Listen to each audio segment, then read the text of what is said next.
Pembayaran menggunakan Duit Now QR Code. Langkah 1, pilih uncang emas dan tekan subscribe dan pilih purchase. Minimum pembelian adalah 0.2 gram. Langkah 2, tuan-tuan puan-puan boleh masukkan jumlah yang ingin dibeli.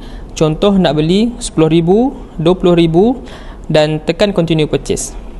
Langkah 3, pilih payment gateway.